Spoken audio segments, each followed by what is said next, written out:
Welcome, welcome, welcome. This is NGEN Radio, NGENradio.com. My name is Marcus in the morning. Thank you for subscribing to all of our channels and our social media at NGEN Radio. We are exclusive right now, behind the beat. We get a chance to get outside the studio and bring in some of our core artists and talk to them behind the music. Right here to my right, I got I want to call you OG. Okay, yeah, all good. I want to call you legend. I had never had a chance to meet him. Brother minister, father, hip-hop icon, Tedashii.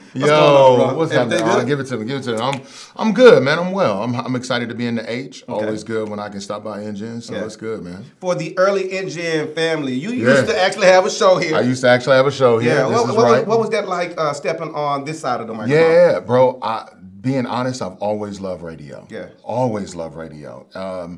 I don't know what it is about it, but it feels more intimate to me. Okay. Not like the experience of the music is, it's curated, it's presented, and then you get to sit with it in your own space and engage it. Yeah. And I've thought this way since I was a little kid. Yeah. When I was a little kid recording The Quiet Storm in here in Houston on Magic 102. I was like, yo, I am that. I want radio around, bro. Yeah. So I loved being involved on the radio on that side of it and just learning. I love to learn. I love being a student. So when I had a chance to go, how do they figure out when to play what songs? And why do commercials have to come at this moment? And why are they doing? And it just made more sense, and it was more fun to get involved with, and then to recognize you don't do it alone. Like there's a producer, there's an intern probably, there's somebody involved to make sure everything gets to the final destination so that the listener can enjoy it. Yeah. I gotta say this part because a lot of CHH people watching this already know your story. Yeah. So I won't even walk through the story. You can always go in your Googles and then Google some of your stuff. For sure. But man, I gotta say thank you because I wasn't even here, but a lot of people know NGEN from your video.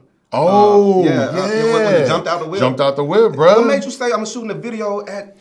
So when I was thinking about how to release the song, my first idea for the video was to do a giant like wedding reception for Jumped Out the Whip, and I would have a bride and groom jump out the whip, come in, and you got all these different scenes that you would see in a rom-com for the video. That was my first thought about it. Yeah. And then we started shooting it, and when we got done with the first day of shooting, I looked at it and I was like, we're gonna scrap it. It didn't fit. It's a cool idea, it just didn't fit with the energy I wanted. I wanted the people to feel the energy like the song gives me. So then we said, well, what are we gonna do? What are we gonna do? So we said, let's just film people in their car. Wow. And what do people do while they're in their car? They listen to the radio. Yeah, absolutely. So let's hit up NGEN. There's definitely different stations around the country that we rock with and support. Right. But being from Houston, like growing up in this area, coming from East Texas, moving to Houston, like, bruh, I just wanted to do something for home. Yeah, I just had to do something to represent home. So I was like, let's call it NGEN. Yeah. Let's see what's up. That's crazy. So I didn't even realize, for me, it was like, I just wanted people to have fun. Yeah. And so we had cameos. I didn't even realize till like 6 months later, like, that was a cameo for NGEN. Yeah. It didn't even dawn on me because I was focusing like, oh, is Crowder doing his part? Okay, dope. Yeah. All right, we got what was it was the ladies. It was all the ladies from Nashville and the ones that worked at Reach doing their thing. And I was like, okay, the ladies represented. Right. Crowder in here going crazy with his crew. Yeah. But wait, NGEN got a little cameo. It didn't even make sense. Straight up staff members. Bro. So it was fun, man. Yeah, absolutely love that. I'm encouraging you, if you want to click over to the next tab, pull it up. That's how a lot of people found NGEN. A lot of people didn't even know it was a real radio station until then. It's Jumped Out the Whip, Tedashii right there. But he's sitting here right here behind the beat, right here on NGEN Radio, NGENradio.com. Now, this year, the tour ended, right? Yeah. And I remember it was after the morning show one day. I'm scrolling the streets of Instagram and I'm looking, and I thought it was makeup on you, bro. You cut up, you recovered well, I'll say that. Hey, appreciate but you were cut up and you were swole up, and I thought you was doing a movie. Yeah. Y'all can scroll back through the Instagram. Bro, end of the tour. Yeah. Last stop. Last stop in Orlando. Briefly, just say what happened. I was backstage. I ended up tripping in the dark over wires that ended up getting my foot tangled. I went to step forward to like get my foot unstuck. Yeah. Tripped over the base of the poles that hold up the screen. Yeah. Tripped over that, and it propelled me forward, and I ended up hitting my forehead. Yeah. You can still see the mark here. Yeah. I hit my forehead on the pole. I was parallel to the ground, hit the pole, and then fell and flat and hit my face at the base. Wow. And so I ended up lacerating my forehead and needing 5 stitches up here. I lacerated my face under my eye. I needed 7 stitches there. And I ended up with a major concussion. Yeah. And so blood everywhere, not to be gross, Yeah. but like Yeah. just everything, bro. It was terrifying. You managed to use the power of social media, the ugliness of that scar and that situation, and man, you spoke to the people. Yeah, bro. Right? Yeah. What has God been saying to you at that moment, through that moment, after that moment, for you to say, man, let me turn this into something, a God message? What is God saying? One, for me specifically, slow down. Okay. Because in that moment, I was rushing to go do something, not paying attention. 2, in life, after falling, bro, the doctor was like, you're on bed rest for 4 weeks. Wow. Do nothing. You can't drive. You can't go anywhere. You are home. If you at home with other people, tell them to get it for you. Yeah. Those were his words. Yeah. And for me, as a person who likes to get stuff done, it felt so weird to not work or not get up and move. Yeah. And then, you know, internally a little bit, there's a little pride and a little shame, like, men don't just sit around. We got to be working, you know? So I felt shame. I felt embarrassed. I felt frustrated. And my friends would be like, yo, bro, you had a major injury. Yeah. But ultimately, I still felt that. And God was humbling me like, no, sit down, chill, rest. And it was the first time I learned what it meant to be still in a long time, bro. Let me jump in right there when you say that. Exclusive Tedashii right here, NGEN Radio, NGENradio.com. Slow down is the message that you were getting from God through injury and all of that, right? A lot of people know you just as the artist, the influencer, the activist sometimes.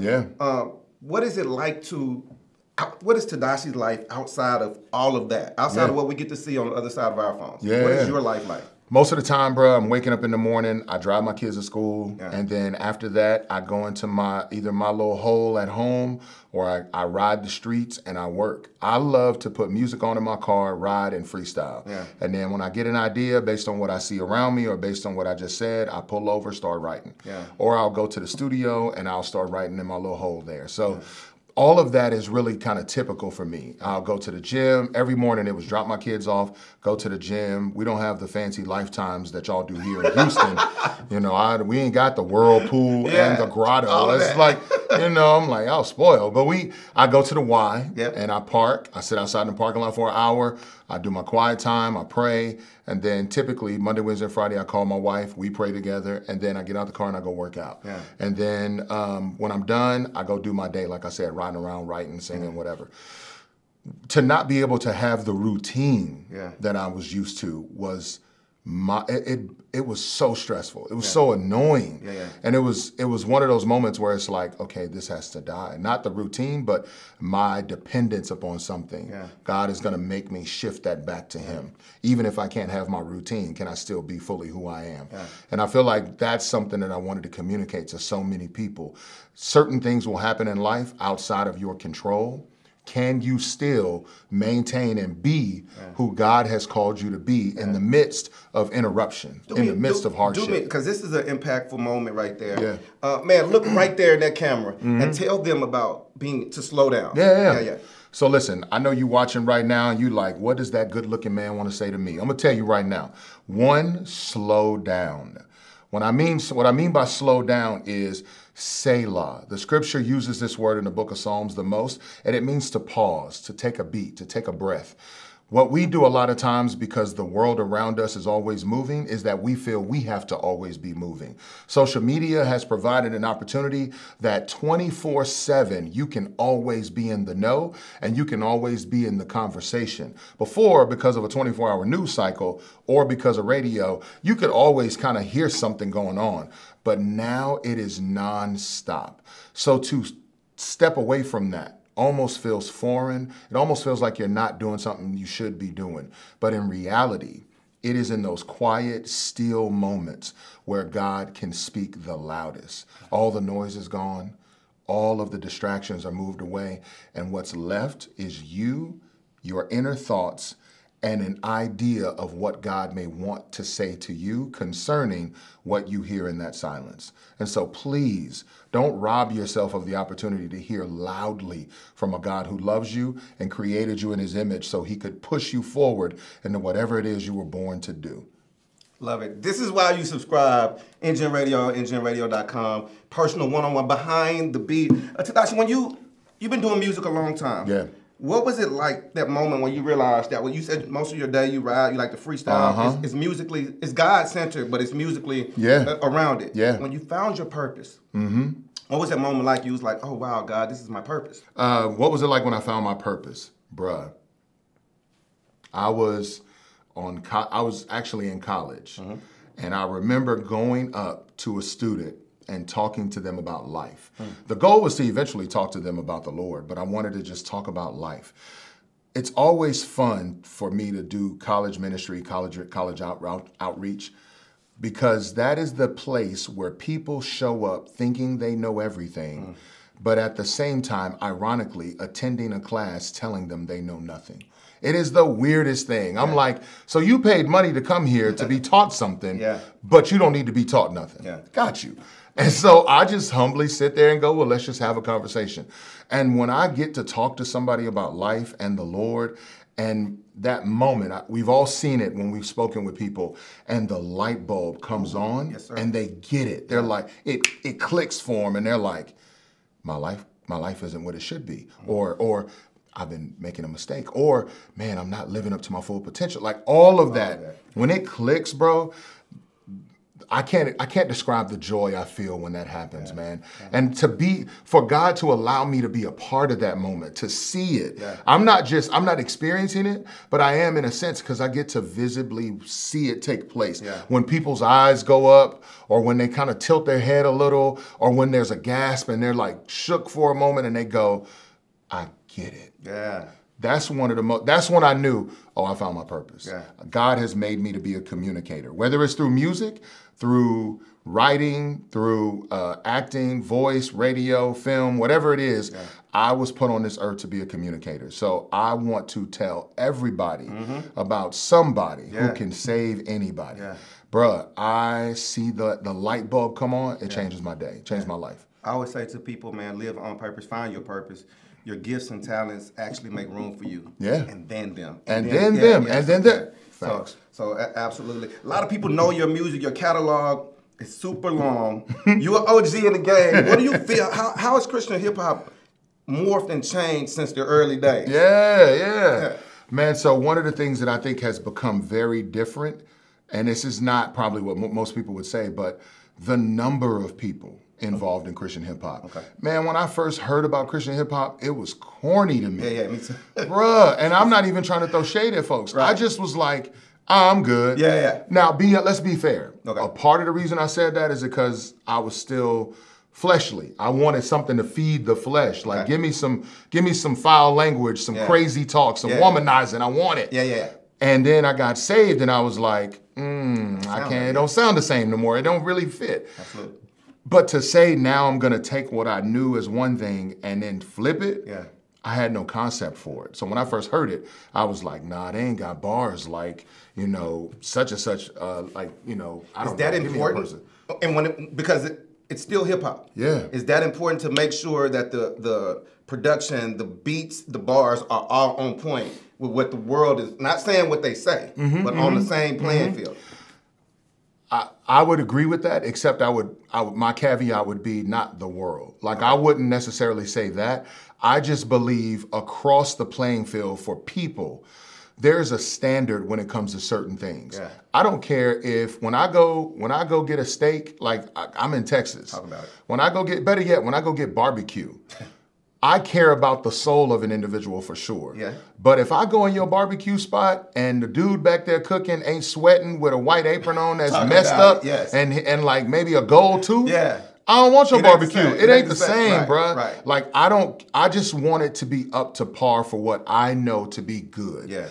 When I experienced hip hop for the first time, the reason I started getting excited about doing hip hop, I heard a song. Now I heard it when I was older, but I heard a song from LL Cool J. Okay. It was called "I Can't Live Without My Radio." Classic stuff. Yeah. Classic record. My cousin played it for me, and everything resonated with me, he said. And I was like, he right, bro. Everywhere I go, I got to have music. Yeah. And the more I started resonating with it, it wasn't just that I needed to hear it. I wanted to do it. I wanted to be a part of it. I wanted to feel it, taste it, smell it. I wanted it. Yeah.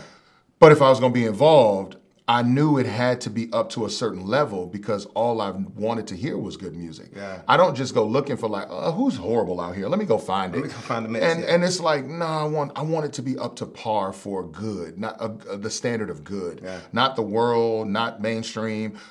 Great music over there. Yeah. But I just want it to be up to standard for what's good. In my mind, I started doing music with some of the dopest people that I know that do music, Lecrae and Trip Lee, and they're really good. Yeah, so I was like, when I make a song, it's got to be just as good. Yeah. It can't just be subpar and they put it out because we homies. Yeah. It's got to be good. So, speaking of which, you can tell he did radio. You watching an exclusive NGEN radio Behind the Beat with the OG Tedashii. He talking about something. Call out my media training real quick. There you go. The guys you work with, you just named. Yeah, bro. Y'all are the core, the early days. Reach Records 116 Unashamed fam.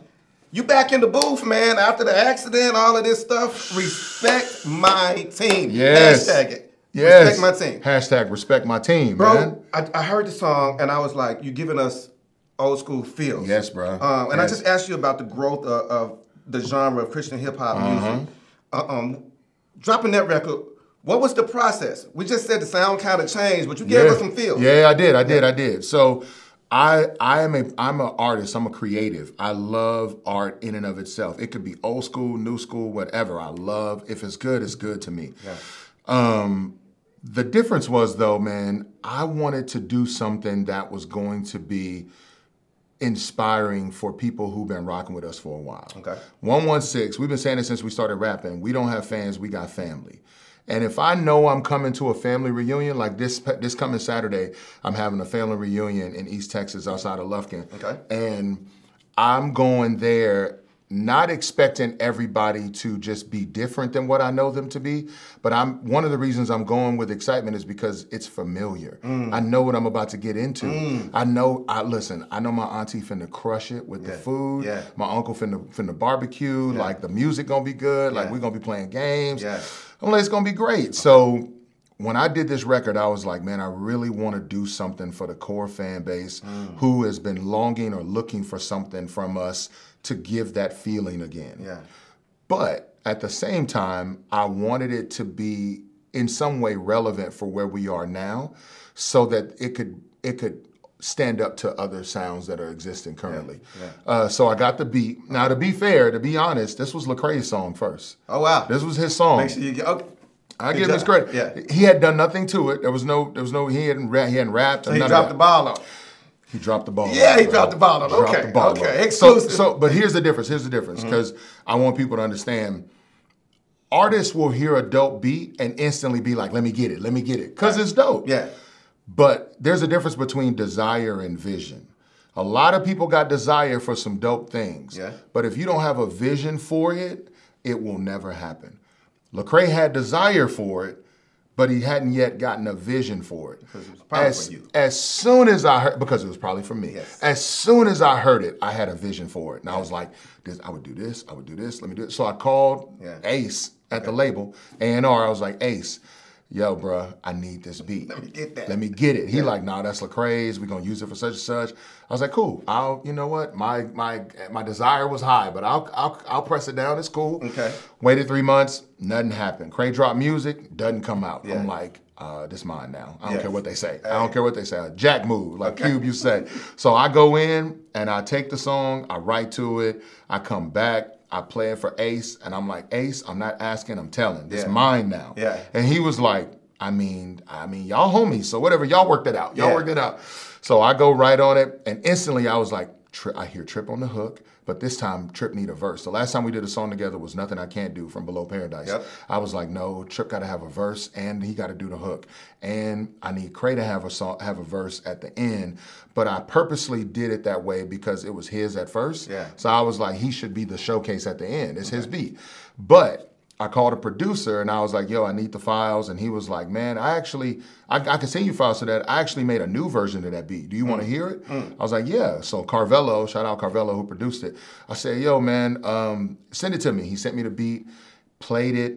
I looked at my guy, Zach Paradise. He's been my engineer for years. I looked at Zach and I was like, we using both these beats. We using both. We got to drop. We got to have a drop moment. Yeah. So we went into the studio, me and Zach, and we figured out how to make it work. I redid my verse, sent it to Trip. He did the hook. He did his verse. Lecrae put his verse on it. And when I got it back, bruh, I was excited about it. Yeah. Just because of the fact that we all had a song together. Yeah. And I tell everybody, this ain't cap. Like, Trip Lee is my favorite rapper. Oh, wow. Okay. Amazing voice. Cares about delivery, cadence when he needs it, like can sing like an old Southern country man, not like country music, just an old country man when he wants to, but then he also has bars, bruh. Yeah. And not everybody in this day and age care about that. I care about bars. I want to know he can rap. Yeah. So I was like, Trip, my favorite rapper, man. So I was literally like giddy in the car listening to it. Yeah. So my excitement was there, and I knew I was confident to believe that the core fan base would enjoy it. Yes. I had no clue people would love it like they do. Yeah. No clue, bruh. Like this morning, Lecrae called me and he was like, is that how you feel out here? I was like, what you talking about? He like, that's how you feel? I was like, what? Yeah. He was like, bruh, in 5 days on Facebook, it's got 5 million views, the video. It's been rolling through the months. Like it's amazing. It blew my mind, bruh. I gotta ask you get a chance, go check that record out. Respect Mike Team. Tedashii right there, new stuff. When you're making classics or hit records like that, how do you make sure you incorporate the word or God or the Holy Spirit somewhere in it? How do you do that? So one, I want to make sure people recognize 2 different things when I do music. One, I believe because of me being blood-bought and born again, when I do something in creation, it is already God honoring because I'm doing what he's called me to do. Yeah. So first and foremost, now if I desire to communicate something about God through the song,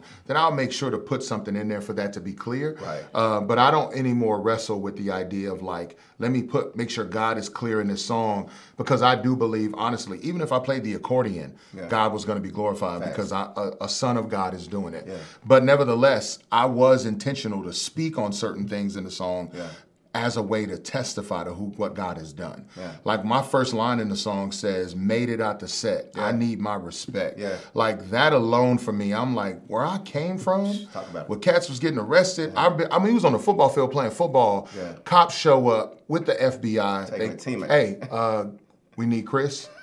And they pull Chris off the field and take him away. And I was like, oh, this real out here in life. But then 2 weeks later, my homeboy Tobias got killed. Wow. Like his big brother Marvin went to jail. Like these real people out here going through real things. Right. Then I look and I'm like, you know, my cousin gets arrested. He in prison. He just got out after 30-some years. Wow. It's like, yo, this is a real life we live in. I made it. I didn't just make it. I got to graduate, top of my class, go to Baylor University, leave there, finish my degree at North Texas in Dallas. Yeah. I ended up finishing college, coming from where I came from. Yeah. I have a career in music. Bro, I used to get detention for rapping in school. Now I got a career from it. Right. I'm like, I made it out the set. Give me my respect. Yeah.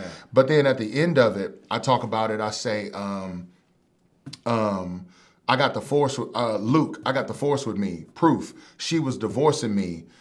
Truth. We made it like groceries. Yeah. And I was just like, me and my wife, like COVID, loss of a child. Okay. I call it prolonged adolescence, when people, especially men, grow up not really knowing how to be grown-ups. Yeah. And it's prolonged adolescence my wife had to put up with for years. We had some struggles, bro. Yeah, for sure. God brought me through that. Yeah. I'm finna testify. Like, give me my respect. Yeah. You might not receive what I gotta say, but you gotta respect it. Yeah. And that's what my attitude was. Yeah. And then Tripp and Lecrae came through and did what they do, bro. But that was the whole idea. Even the hook on the second half of the song when I'm like, I am a vet. I am a vet. Take care of my dogs. Make sure they set. Yeah. Like, that's my heart and passion now. Yeah. I wasn't caring about fame to begin with. But in this moment, we in a season where everybody clout chasing. Facts. And I'm just like, nah, I know the one that can give it and take it away. Absolutely. I'm secure. Yeah. Now it's just about being true to what I know I've been called to do. Yeah. So, bruh, I feel like in those moments, I am presenting God's heart in a way that people who are listening will definitely resonate with it. I got to say this before we even get out of here on this. We watched your career. We watched your growth. We seen behind the scenes. We seen your sad moments, happy moments, angry moments. Yeah, bro. All right. As we continue to get older, as seasoned Christians and our walk gets deeper, what do you say to the new believer, or how do you pour into that youth audience? Yeah. If you're a young Christian, and I don't mean just young in age, like, oh, I'm a teenager. I mean, if you're a person who hasn't been a Christian for more than 5 years, one of the things, even if you are, just listen. But I mean, I knew early on for me, those first 5 years were full of ups and downs because I am being asked to write right-handed. I'm left-handed. I grew up right-handed. I'm left-handed. I can do both. I can use both hands, but I'm really left-handed. I heard from an old deacon in my church, bruh, that Adam and Eve, when God created them, they were left-handed. And then after the fall, they became right-handed. Yeah. So we even know, like, left-handed people are holy and right-handed people aren't. No, I'm just playing. I was about to say I'm left-handed too. Come on. No, but for real. If you are a Christian and you haven't been a Christian more than 5 years, it's full of ups and downs in life. What you end up finding is this is like trying to write with your opposite hand. It is a new walk. It is different. It's peculiar. It's not common. It doesn't come naturally. And you have to choose to put in the work, like going to the gym, to do the things that will help you to grow. I believe the things that will help you grow will give you a firm foundation. For me, it's time in the Word, because I need to learn what God has said to me. It's time in prayer, because that's my ability to communicate with an all-knowing, all-seeing, all-loving God. It's time with other Christians to be encouraged by people around me, like just meeting you for the first time, hearing your story even before we started, like, oh yeah, I came from this station before I got over here, yada, yada. It's like encouraging to go, yo, God doing great things, and you don't even know. Hanging with people who believe what you believe, and then lastly, telling other people what you believe. Those 4 things, those 4 pillars, those should be things that you think of daily, especially as a young Christian, not young in age, young in faith, to secure a foundation so that when hard times come, and like my grandma said, keep living, baby, they coming. They coming. Keep living. When they come, you'll have a firm enough foundation that your home will be, like Christ said, rooted and built on a firm foundation and not on sinking sand, not on the sand that's washed away. The tide of life is coming. The storms will rage. Trust me. Everybody might be different than the other, but they coming. Do you have a built-up foundation on these what I call pillars of faith, where you read, pray, hang with other Christians, and talk about the Lord with other people so much that when they do come, you know who you are.